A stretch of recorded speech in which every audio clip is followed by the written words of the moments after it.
दोस्तों नमस्कार। आप देख रहे हैं मनोज सिंह ऑफिशियल और मैं मनोज सिंह आपके बीच एक छोटा सा वीडियो सेशन डाल रहा हूं। उससे पहले आपसे निवेदन होगा कि आप लोग इसे अधिक से अधिक लोगों तक शेयर करिएगा, सब्सक्राइब करिएगा और लाइक करिएगा।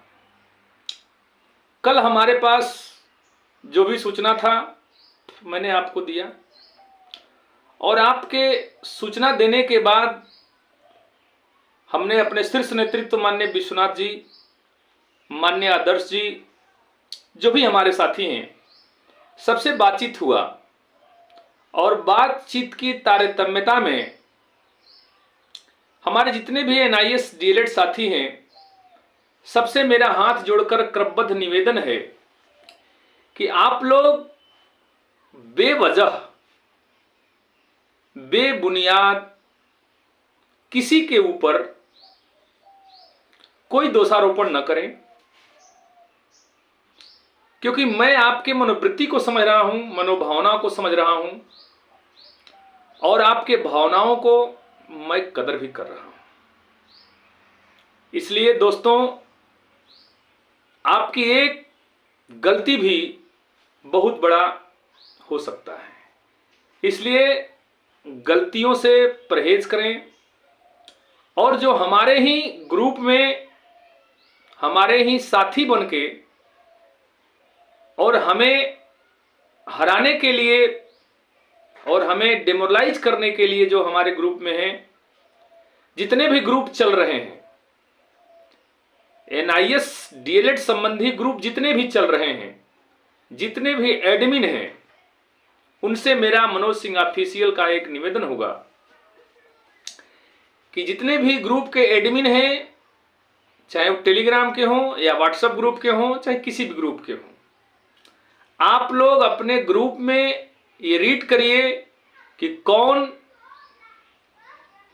नर्वस, कौन बेतुकी फरमान बयान जारी कर रहा है।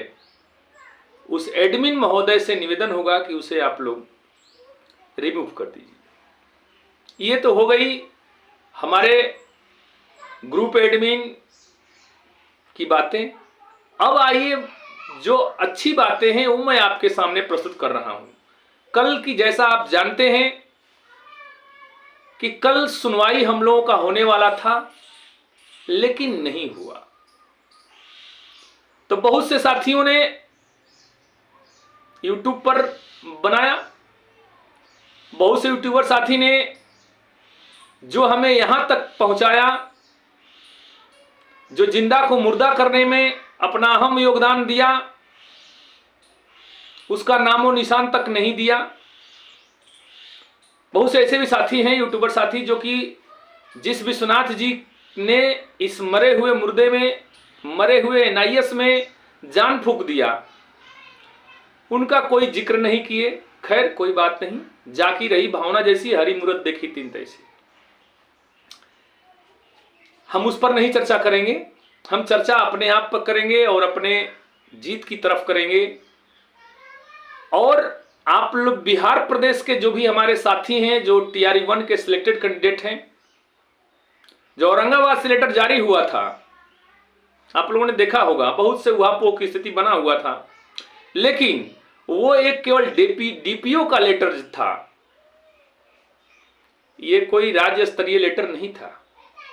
तो जिला शिक्षा पदाधिकारी औरंगाबाद ने डीपीओ को स्पष्ट तरीकों में निर्देशित किया और एक लेटर जारी किया कि ये सब फरमान जारी करने की कोई जरूरत नहीं है जब तक कि राज्य स्तर से कोई इसकी पुष्टि नहीं होती है। उसको निरस्त कर दिया गया। इसलिए ये खुशखबरी है हमारे एनआईएस डीएलएड TRE-1 के सिलेक्टेड कैंडिडेट के लिए कि आप लोग बेहिचक अपना नौकरी करिए, ड्यूटी करिए और आर्थिक फंडिंग करते रहिए, क्योंकि आर्थिक फंडिंग जो है रुक गया है।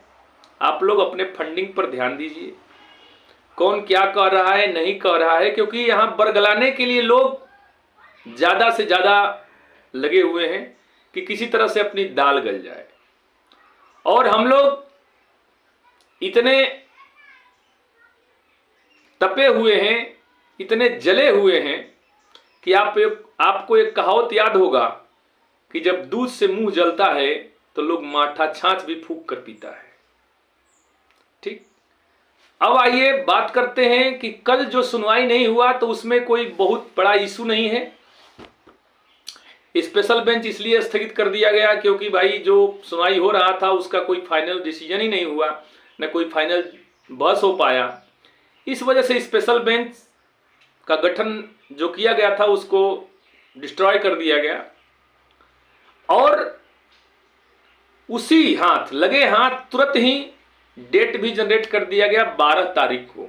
12 नहीं, अगले मंगलवार, इस मंगलवार और अगले मंगलवार।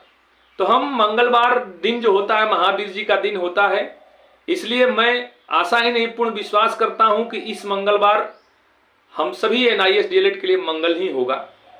ये हम कामना करते हैं हनुमान जी से, और यह भी कामना करते हैं कि जो हमारे DLED के वैलिडिटी के रास्ते में जो रोड़ा बनने का काम कर रहे हैं उनके लिए भी यह एक सबक होगा। और बेंच जो लगी थी उस बेंच को निरस्त किया गया और पुनः बेंच बनेगी। ठीक है, पुनः बेंच बनेगी क्योंकि उसमें सिस्टम ये था, हम आपको पूरी बात समझा देते हैं कि जो गवई सर थे वो 3 नंबर चेंबर में बैठे थे और प्रशांत कुमार मिश्रा सर वो 16 या 12 नंबर में बैठे थे। तो दोनों एक साथ होते तब स्पेशल बेंच होता, लेकिन जब कल जो सुनवाई हो रहा था, पता नहीं कि उत्तर प्रदेश का मुस्लिम वक्फ बोर्ड का ऐसे कुछ मतलब कोई भी मसला था जो कि बहुत अंतिम तक चला, इसलिए उसको स्थगित करना पड़ा। स्थगित करना कोई हम लोगों के सब पक्ष में है, सब हम लोगों के हाथ में है, ब्रीफिंग हम लोग के हाथ में, सब कुछ हम लोगों के हाथ में है, बशर्ते कि अब सुनवाई हो जाए और सुनवाई होने के बाद अपना काम आगे बढ़े। और 6 राज्य का जो MA पिटीशन था, MA फाइल हुआ था, उन लोगों को भी राहत मिलेगी। और ईश्वर ने चाहा तो 12 तारीख 13 तारीख नहीं होगा, यदि आप लोगों का सहयोग और आशीर्वाद रहेगा तो, क्योंकि मैं मनोज सिंह ऑफिशियल हमेशा आपके पक्ष की बात किया हूं और पक्ष की बात करते रहूंगा। ठीक है, हम न किसी से डरते हैं, बहुत से लोगों ने हमें डराया धमकाया, लेकिन जो सही बात है उसको कहने में क्या डर है। डरते तो वो हैं जिनके अंदर कोई चोर है। तो इन्हीं सब बातों को आपके बीच रखना था। और छठ मैया से, ये छठ महापर्व हम लोगों के पूरे देश ही नहीं विदेश में मनाया जाता है।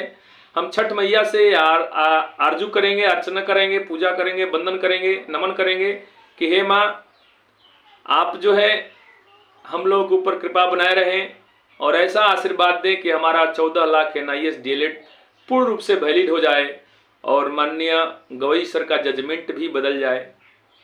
चूंकि आपने देखे होंगे कि कल जो साथी हम लोगों के खिलाफत में थे वो अभी बोले कि नहीं भाई ये अच्छी बात है। तो हम किसी का नाम न रखते हुए बस इसी पर हम वाणी को विराम करते हैं।